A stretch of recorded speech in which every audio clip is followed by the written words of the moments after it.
Welcome back, everybody. This is Mindful Chats. This is really created as a way to get some information to students that might be struggling with certain challenges or obstacles during this very strange time in the world.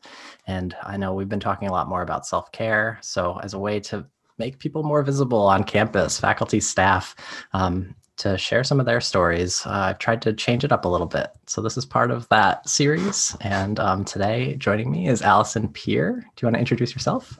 Sure. Thanks for having me, Kyle. My name is Allison Peer, and I'm an academic advisor with the Advisement Center. I work primarily with first-year students in specific majors, including art and design, theater, music, audio, recording and production, wellness management, tech ed, and tech management. Before my role as an academic advisor, I served as a student academic success specialist. And so I worked with a lot of students on academic probation, and I helped a lot of students with effective learning strategies, time management strategies, and overall adjustment to college. And of course, in my role, working with first year students in certain majors, we're definitely focusing on the adjustment to college and helping students get the most out of their experience, and getting them connected to resources that can benefit them in their transition from high school to college. Yeah, which I think is so important. And obviously, I'm coming from the mental health realm where so much of that overlaps, because feeling settled and grounded and I think connected to resources is so helpful for students. And I know we were talking a little bit before this just about sometimes it's a struggle to find our path through that. And it's okay to not know for sure or to make changes. And I think that's a big part of what we're hoping to talk a little bit about today. Yeah, so many students, come to college like with a certain major in mind, and then, they might change their major in their first year after, getting exposed to some different things, or, taking some classes that they, needed for their major, and then, not realizing, oh, this isn't what I thought. So let's look at some other possibilities. So we're here to help with that. Awesome. So a very good resource, and we'll plug a lot more of those toward the end of the podcast if you're interested in just kind of figuring out what is available to you as a student here.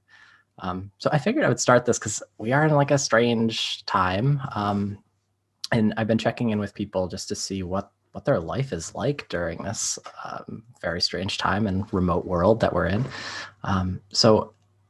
So many faculty and staff are also kind of reporting similar experiences to what students have been going through.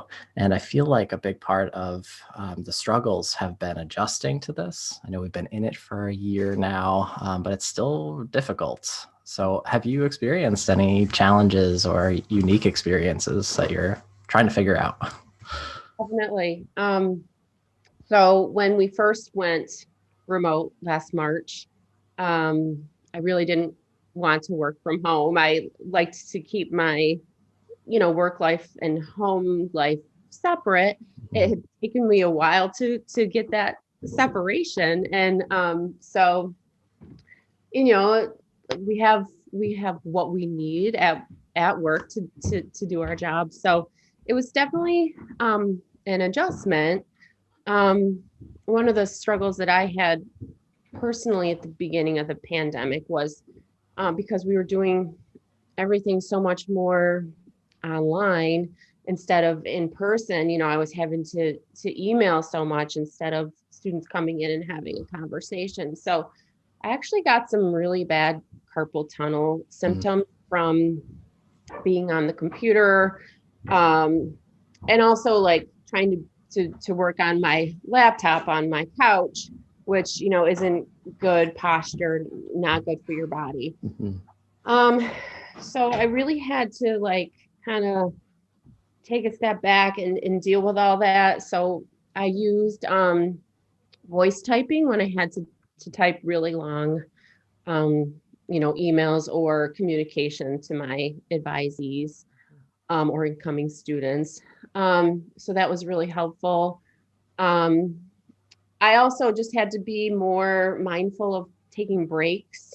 If I noticed, like pain in my body, it was time to take a break or change my position. And I just kind of realized I can't sit on my laptop or sorry, sit on my couch and use my laptop. I really have to like make sure that, I have my like kind of laptop in the right position, like Yeah. my body above, hands above, and sitting up higher to type appropriately and having good posture. Um, I actually had to get physical therapy because my carpal tunnel symptoms were so bad, but I learned a lot from that, kind of what to do moving forward, and I got some exercises that I've continued to do, and I did a lot of strengthening in like my posture muscles. So like Mhm. that's definitely improved, and it's, good for moving forward. Um, I even had a student who told me she was struggling with carpal tunnel Mhm. symptoms because of all the online stuff, and a specific class that she was taking was really exacerbating it. So she had to make the decision to withdraw from that class because Mhm. it just wasn't working for her right now. So, Yeah. yeah. Yeah, and I can relate so much to all of that. I went out and got this chair because I was sitting in a very bad chair for a long time. Yeah. So Me hopefully too. it's been helpful. Yeah. I started this whole pandemic situation after I realized I couldn't sit on my couch with the laptop. I set up a card table, Mhm. but that really wasn't working either. So I, ended up buying a drafting chair that has you sitting up high, and Mhm. a used desk, Mhm. so that I could have like a more of an office environment home that Yeah. it allowed me to be in an appropriate position that wasn't hurting me while I was working. Yeah, So, yes, definitely. And I've heard so much of those struggles from students as well, where it's hard to keep things separate like we once had. mhm, And then it's also important to assess your situation. Like, are you sitting in a comfortable space? Are you doing things that are taking care of your body? Um, and something you said just about, noticing and being mindful of your movements and getting up when you need to. mhm, I found that if I was sitting at my computer for too long and just typing away or focusing on multiple projects and I don't stand up, I really feel the tension just build in my body. So just getting up, walking, to get a cup of coffee or go around the block once is really helpful. mhm. Mhm. And those are some of the things that we would do when we were on campus Mhm. naturally, like, Yep. in between appointments, we'd get up from our desk and go out and greet the next student and, bring them Mhm. back to our office. Or, we'd have meetings at different locations on campus that we could walk to. Same with students, they'd be walking back and forth to classes, and they'd be getting a natural break and, natural like time to move and get the blood Mm. flowing again and get like the blood back to their brain and improve their cognitive function. But because those things aren't happening, we have to build them in for Mhm. ourselves now. So what Yeah. I've been trying to do is like every half hour or so, get up and do a little like movement break, like, Mhm. like um jogging in place Mhm. or something like that. Um and which works out for me because my appointment slots are like every half hour, and if they don't take the whole time, then I can get a little break in between Mhm. the next one. Mhm. So, Yeah, definitely. Yeah, I spoke with Amy Bidwell like way back at the beginning of this. She called it movement snacking. Just being able to like grab a snack of like movement here and there. yeah, Which I thought was like a really neat idea. But yeah, yeah, you're so right. Like there's all those things that we took for granted in some ways that were helping us so much when we were in the normal world. And those yeah. little movements of walking to meetings or going to classes, getting outside for a little bit. Mhm. Now we have to be way more intentional about to make sure we're doing it. Yeah.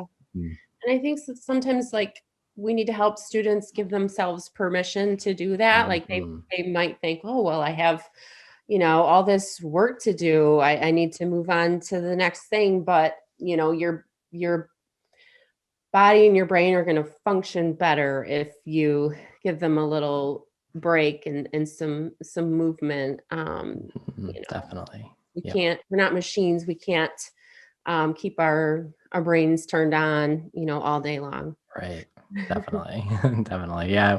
Some of our social media posts have been trying to push out that information just about how getting out for a walk can be really helpful for your cognitive functioning, your mental well-being, your emotional response to things. So I think that's true. I mean, that kind of leads into that follow-up question of what are those things that you're doing to promote your own self-care? I know you mentioned making sure you're checking in with your body, making sure you're taking care of yourself in that way. Anything else that you would add to that?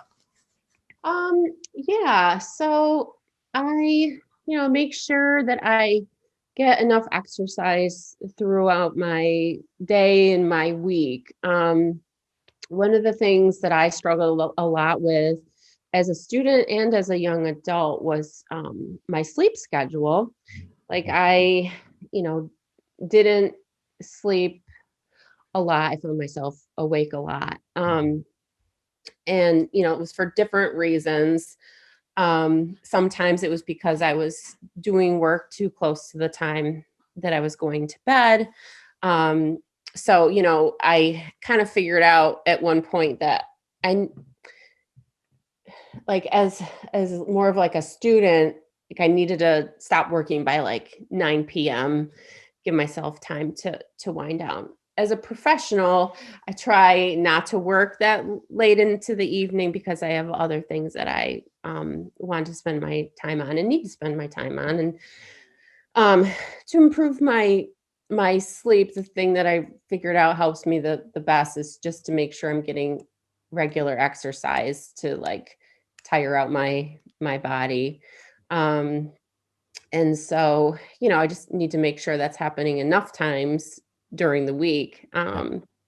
So there, there's definitely a balance that I had to find with that. Um, other things for self-care, like massage, self massage, after I exercise, that helps me both also with like the preparing for sleep and everything. Yeah. Um, yeah, I'm sure there's other things too that I'm just not thinking of right now. Yeah. Well, I think those are great too, because it is, the exercise part is really helpful for bringing those stress levels down. And then Mhm. even the self massage, I always talk to students about like just hand massage, right? Like Yeah. just rub your hands when you're feeling stressed. Um, we're literally nurturing our body. And I think it physically is helpful, but it's also an act of self-compassion. Like we're Yeah. taking care of ourselves. And I think Yeah. it's an important time to know that that's important for us. Yeah. It, you mentioned the hand massage. It's almost like a way to have like a stress toy or stress ball when you don't Mhm, have mhm. one. You Yep. can um, do it to your hand and like, to Yeah. take care of your hands at the same time. So Definitely. yeah, Definitely. Yeah. yeah, All really important for taking care of ourselves. And yeah, so I mean, I think those are great, especially because I know we're all struggling with that being stuck. And you mentioned sleep, which I know for students is a huge struggle. So even just kind of seeing, all right, are you staying up until 2 or 3 in the morning doing your homework and then struggling to fall asleep? yeah, That kind of makes sense. Your mind is still active and busy. yeah. Mm. Yep. It can be really challenging to figure out how to turn your brain off. Mhm. Oh yes. Oh yes. We've been trying to do. One of our nurse practitioners did a sleep workshop, so the recording is available. I can plug that here. So many students that I talk with struggle with that. So Mhm, mhm. maybe we can share that resource. Yeah, yeah. I have to push it out more on our social media, but I should send that around. Maybe I'll send that to our health and well-being committee. Yeah. Yeah, yeah. So I know we talked a little bit before too, just about some of the, I guess, the priorities of how to help students during this time. And obviously, with your work in advisement, and you probably get to have conversations about some of the struggles students are experiencing, in or outside of the pandemic. One of the things that you brought up before was, that struggle to feel like you have to stay on the path that you've chosen. And being like really, it's hard to make those changes when we're maybe not feeling like it's working for us. Um, Yeah. Yeah, so so many students try out classes in a certain major, and a lot of the times they really enjoy those classes, but sometimes they find themselves not enjoying them. And um, you know sometimes students are hesitant to um, change their major, or try something else, because they they came to college with a certain idea in mind of what they were going to do or what they had to do. And um, they try out some classes and realize, oh geez, this isn't enjoyable to me. I had a similar experience. I was taking all these science classes with labs, and I just was really not enjoying them, and didn't feel like I was, you know, learning a whole lot. And it was always the last one done with my labs, and I really just did not enjoy the experience at all. And it took me a while to think about, geez, why am I doing this? If I don't like it, there's like other things that I really am interested in. And I was kind of stuck for a while, thinking that I had to do what I set out to do. But I think it's important for students to, give themselves permission to try other things. Especially as a first year student, there is time to explore and um, you know, try a class in a subject area that you didn't know existed. Like like philosophy. Right. You may not have the opportunity to take something like that in high school, but then you get to college, and there's all these classes that have interesting topics that you weren't exposed to before. So, you know, first couple years of college is a great time to explore those. Mm. Um, and you may come across some some majors that you in career paths, career choices eventually, that you didn't even realize existed. For example, I work with students in art and design, and there's this great program in interaction design that is really an evolving field that students don't really realize exists until they get into those classes and start exploring. Mhm. A lot of times students will change their majors.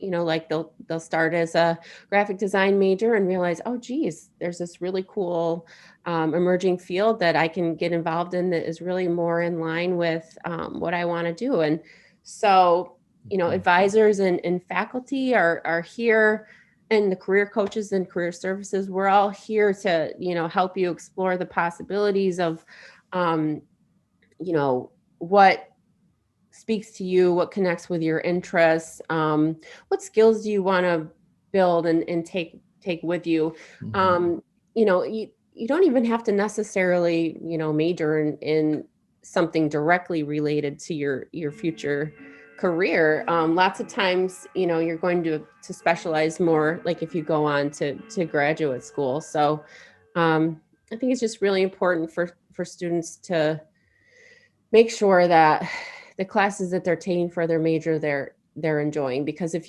you're not enjoying it, it's going to be hard to find the motivation to do the work. And that's going to be more likely to lead to burnout. Yeah, yeah. And I feel like that's such an important thing for students to hear. I remember as a student, I'd come to the school for journalism, and Mhm. that was the thing I wanted to do. I knew I wanted to do it, and I'd gotten started, and I love writing. I think writing has always been a tool and something that I'm really passionate about.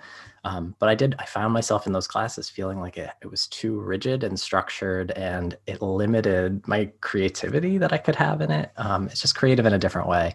And I remember struggling with that because I felt like I wasn't sure I wanted to continue doing it. I wasn't sure what I wanted to do. I had taken a poetry class in the creative writing department, just on the side, and loved it. I found a lot more freedom and expression that came out of that. So I made the move my junior year. I think a lot of students by sophomore, junior year are feeling like, well, I should know what I need to do right now by now. And I think for a lot of students, that isn't always the case. And it's okay that that's the case. Oops. There's definitely time to make changes, or like, add minors later on, second major. And, even after we graduate, we're still sometimes like, having new experiences that cause us to make a change. So Without a yeah. doubt. I went from creative writing in my undergrad to mental health counseling because there's nice overlap with it. It's just sometimes we don't always see it that clearly because, we have to kind of pave our own path through that. Can we make the things that we love connect? Yeah. So I think that's an important relief for a lot of students. I find myself talking with seniors a lot of saying, just because your bachelor's was in something doesn't mean that's the thing you have to do. There's a lot of freedom once you move beyond that. Yeah. Yeah, when I was an undergrad, it kind of took me to my senior year to realize I wanted to go into education.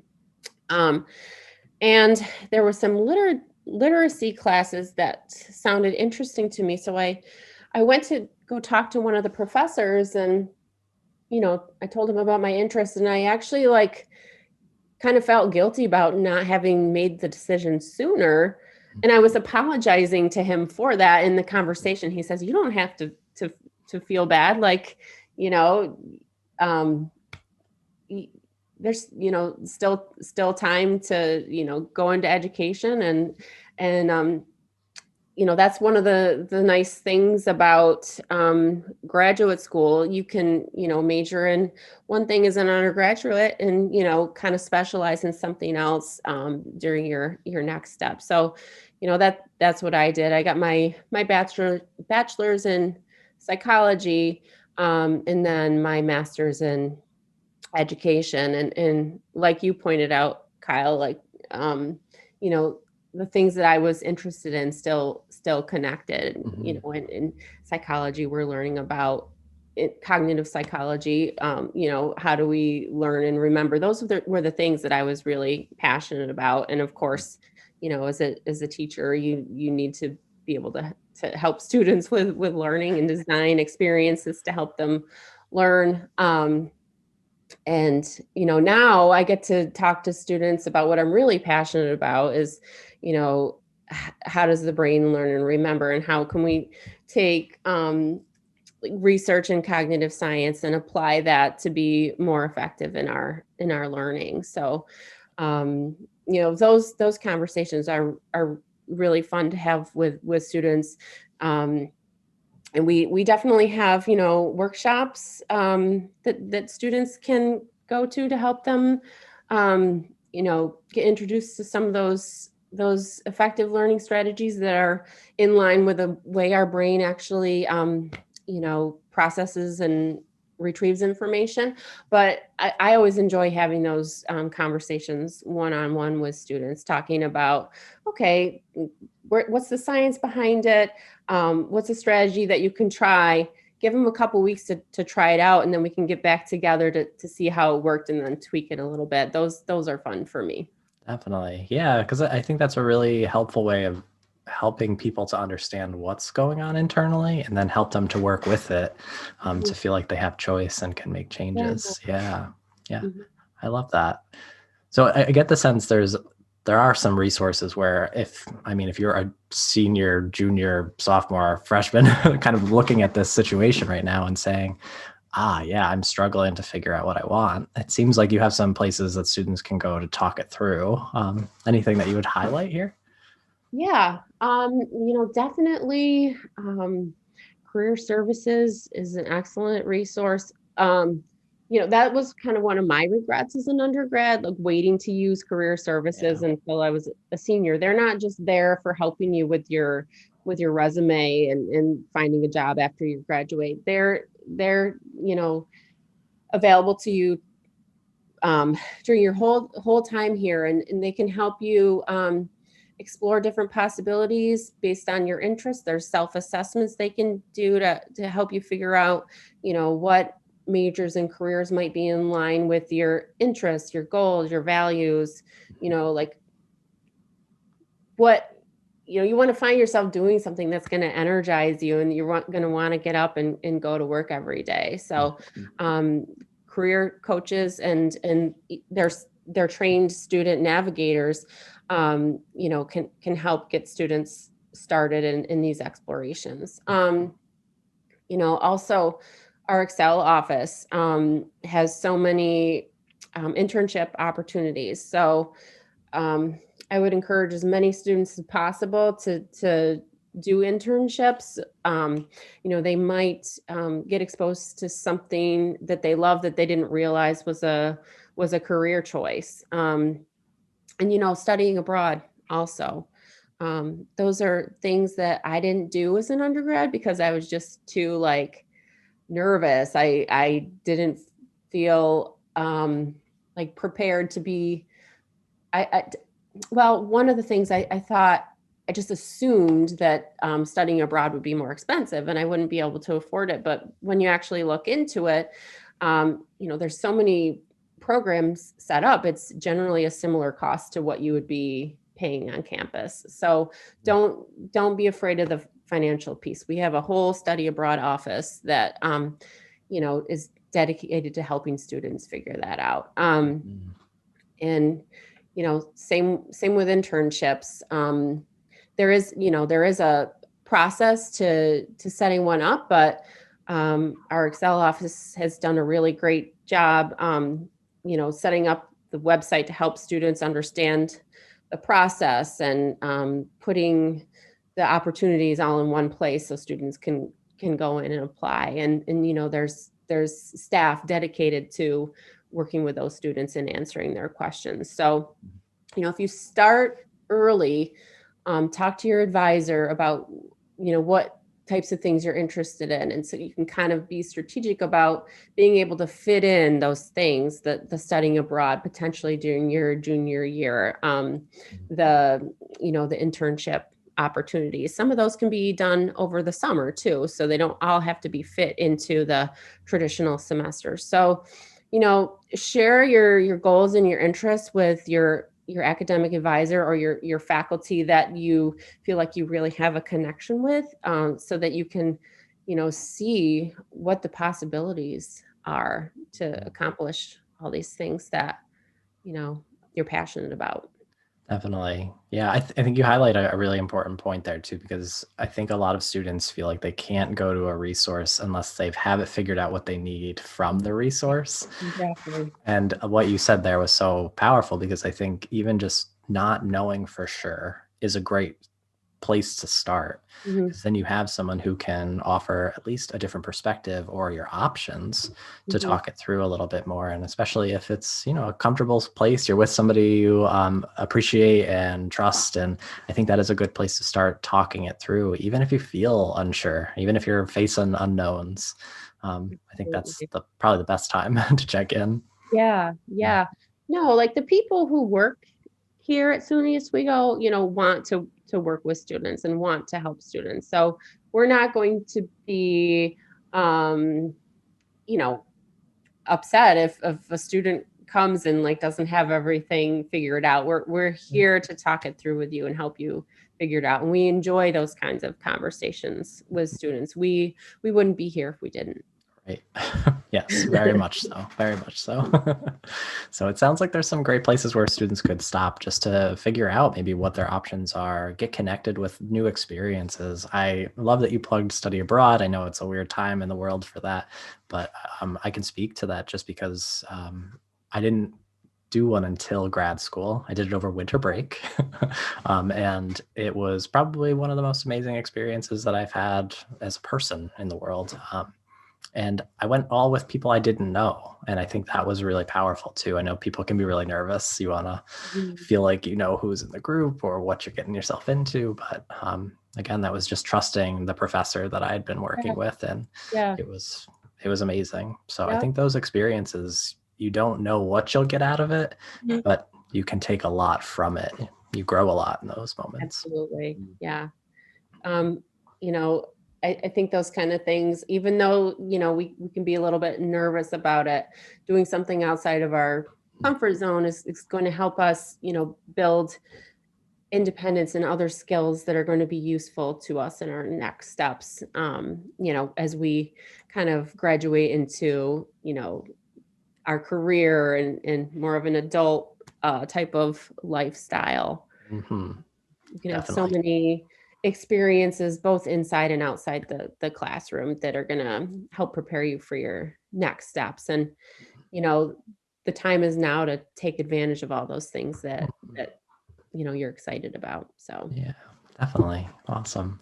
So I feel like there's some great ideas here. So if you are a student struggling and trying to figure it out, know that you're not alone. I think, Alvin, you'd said before, like a majority of students, they change their major at some yeah, point, yeah. and that's okay. Mhm. So just know that you're not alone in that struggle, and trying to figure it out is okay. If you don't have it figured out, that's part of the process. So I think it's just good to not feel alone in that, or like it's easy to see your friends who have decided on their major and they know what they want for themselves and compare yourself, but you don't always need to do that. Yeah, and another thing too is sometimes we think our friends have it figured out, but they're having this Mhm. same kind of struggle, but they're just not saying anything. So, Yes. they come to their advisor and they tell us about it. Maybe they're not telling their friends, but if you're feeling that way, if you bring it up to your friends, it might help them feel like they're not alone too. It's okay to start that conversation. Definitely. Oh, I know the vulnerability piece is so hard for us all in some ways. So I Mhm. think it is important to know that, what you see isn't always what's going on for people. Yeah. Hmm. Yep. Yeah. Well, great. I feel like that's a big reason why I wanted to start these conversations too, because that vulnerability piece is really important for us to see that we're all going through it in different ways and we're all learning about ourselves, Yep. and we don't have it all together. We're just Yeah. doing the best we can. No, there's definitely things I learned from students too through all of this. We've all got our strategies of just kind of figuring it out, and the more we chat about it, the more we can help each other and realize, oh, I'm not the only one. Just um kind of just makes me feel a little better. Okay, Yes. my colleagues are struggling with this too. Yeah, these computer problems that we're having, yep, they're affecting the students, they're affecting the faculty Yep. and staff. Yep. We're all in it together. Definitely. I feel like we've had a lot of experiences together over this last year Mhm. that we can share and Yep. understand and empathize with. So Yeah. Yep. definitely. Well, awesome. Um, any last parting words or anything that we didn't hit on that you hope to? Um, can't think of anything. I guess. Well, maybe one thing. Just every once in a while, just check in with yourself to think about, okay, do I like what I'm doing? Am I enjoying my college experience? Is this feeling good to me? Yeah. If not, talk to someone about it. It could be your advisor, it could be a professor whose class you enjoy. It doesn't even have to be a professor in your major. If you're taking a general education American history course and you really love that, professor, take a moment to chat with them. You might find that you want to, pick up a minor in history. Mhm, mhm. um, so just, check in with yourself, listen to yourself, pay attention to, what you're feeling about your experiences, whether it's positive or negative. And then, you know, seek out people that you trust to process it with if there's things that you want to make changes or improvements in. Yeah, yeah, and I think that's so important too. It brought up a point that I feel like I've experienced a lot with students is sometimes those expectations that they come into college with maybe aren't always their own as well. So either family expectations or societal expectations Mhm. for what they Yeah. should or shouldn't do. And I think what you're saying here is also connect with what works for you, what Mhm. feels right for you, Yeah. where your passions and interests lie, and then also being able to understand that the influences aren't always what we have to follow. There's a lot of room for figuring it out. So Yeah. I love that you kind of emphasize there, like start a conversation with someone who you feel like you're connecting to or you relate to, or if it's a professor that you enjoy, start the conversation and kind of just see where it goes. You don't have to have a specific goal in mind. Just talk about what you're going through. Yeah. Yeah. You don't have to have an agenda. Yeah. Yeah. Yes. Which I think is I think that's so important. So if you are experiencing any of those pressures or influences, I'll also plug the counseling center because I think that's what we're here for. We work a lot with students who they have this idea of what they should be doing. It doesn't feel right for them, but they don't know what to do to make change or to feel okay with, you know, being able to consider other options. So we also have those kind of conversations too. It sounds like as an advisor and an advisement, you have those conversations in different ways. So we're all kind of doing similar work in that way. Yeah. Cool. Those are the conversations that I love. So yes, same. Same. Yeah, this was great. I feel like there's a lot of really good information in this. So if you are curious or have more questions, obviously you can reach out to Advisement. I know you have some drop-in hours. we do. Yeah. So if you go to our webpage, advisement@oswego.edu, and scroll down, there's a real handy button to click on to enter our virtual waiting room. We have the waiting room enabled so that, nobody's going to be able to butt in on someone else's private conversation. So, know that you'll have privacy. So our drop-in hours are staffed Monday through Thursday from 9 to 4:30, and then on Fridays from 9 to 2. Great. Awesome. So yes, if you are in need, there are those drop-in spaces. You can stop by. Doesn't sound like you need an appointment. Just know that maybe you'll be waiting a little bit if someone else is ahead of you. Yeah, and our drop-in hours usually aren't busy. There could be certain times of the semester when we might be busy. Like for example, at the end of the semester, when students are deciding whether to change some of their grades to pass fail, I anticipate that we'll have people in the waiting room at that time. But right now it's really not busy. So if you have anything on your mind, feel free to drop in. And if we're not the best resource for you, we'll let you know the contact information for the office that can help you the best. Yeah, so it's just such a benefit of being in a campus community. We all know where to refer if we aren't the resource. Yeah, great. Well, thank you for plugging that. And I just appreciate you having this conversation to get together because I feel like this is a really important one for students. I know there's a lot of students who are just trying to figure it out, and the pandemic has made it hard to feel maybe settled in that. So I think we talked a lot about some resources that they can use, some conversations they can have if they are struggling. Yeah. So thank you. Thank you for inviting me. This was really enjoyable. Great. Awesome. Well, I appreciate you. And if you have any questions, you can reach out to either of us. That's okay. And we're happy to answer any student questions following this. But I think we mentioned a lot of other places you can look. So, all right. Well, thank you and take care. All right. Have a great day, Kyle. Thanks, you too.